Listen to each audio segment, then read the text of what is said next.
पहले चीमा साहब आपकी तरफ चलूंगी। ओआईसी का बताइए कि क्या डिस्कस हुआ है कश्मीर का, वरना तो कहा जा रहा था कि कश्मीर का नाम ही नहीं लिया जाएगा, लेकिन कश्मीर उस एजेंडा में शामिल था।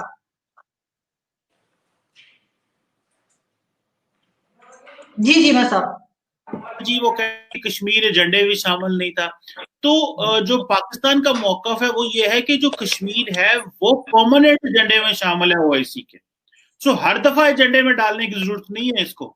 ये परमानेंटली जो उसके मेजर जो उसकी फाउंडेशन है, क्योंकि हम तो फाउंडिंग मेंबर्स में से हैं, तो ये परमानेंटली है ओआईसी के अंदर, एक बात। और दूसरी बात, ये जो अभी ओआईसी ने कहा है, और आपको पता है कि भारत का बड़ा प्रेशर है मुसलमान मुल्कों में, खासकर हमारे जो जो गल्फ कोऑपरेशन काउंसिल है, ये जीसीसी के जो ममालिक हैं, इनको इनके ऊपर बहुत प्रेशर है। चीमा साहब से मैं कुछ बातों पे जरूर एग्री करूंगा।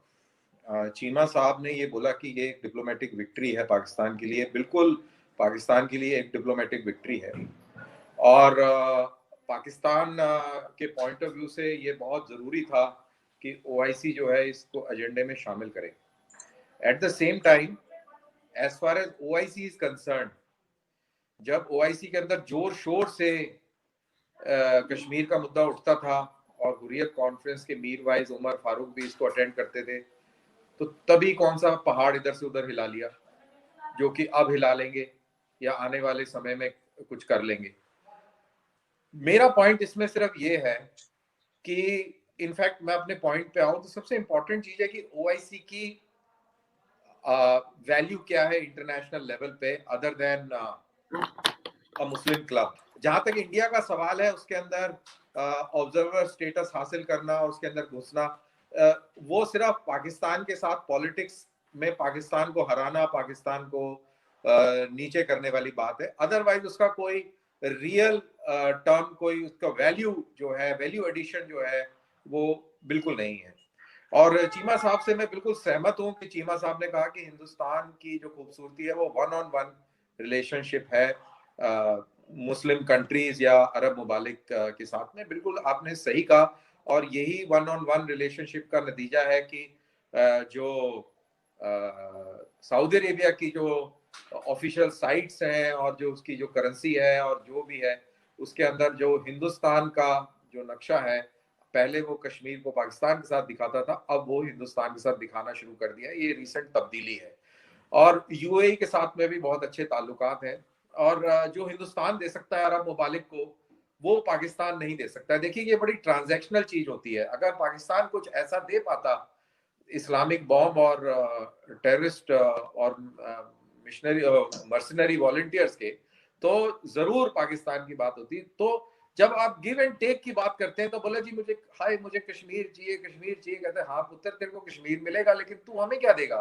बोला जी मेरे पास तो कुछ नहीं है, मेरे पास एक इस्लामिक बॉम्ब है और कुछ जिहादी है।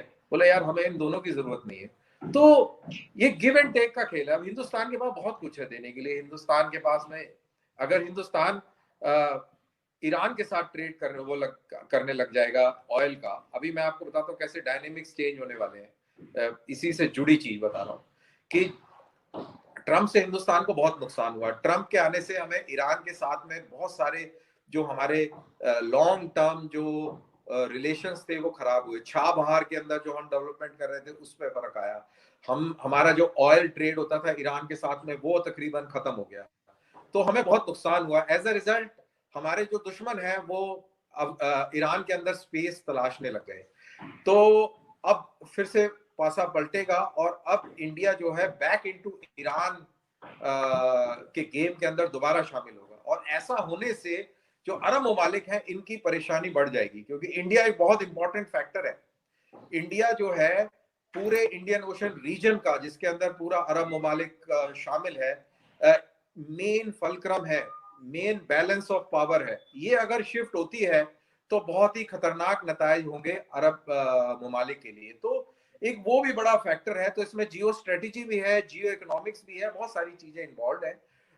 एज फार एज कश्मीर का मसला is concern, this is more of a semantic value than anything else. और जैसा कि आपने देखा अभी डीडीसी के इलेक्शन हुए, इसका बहुत अच्छा मैसेज वर्ल्ड अक्रॉस गया है। आपने देखा किस तरीके से कश्मीरी आदमी और औरतें जो हैं खुशी के मारे ढोल नगाड़ों में डांस कर रहे हैं श्रीनगर के अंदर। ये कभी मुमकिन नहीं था जब तक हुर्रियत थी और जब तक ये जो पाकिस्तानी जो टेररिस्ट का जो होल्ड था।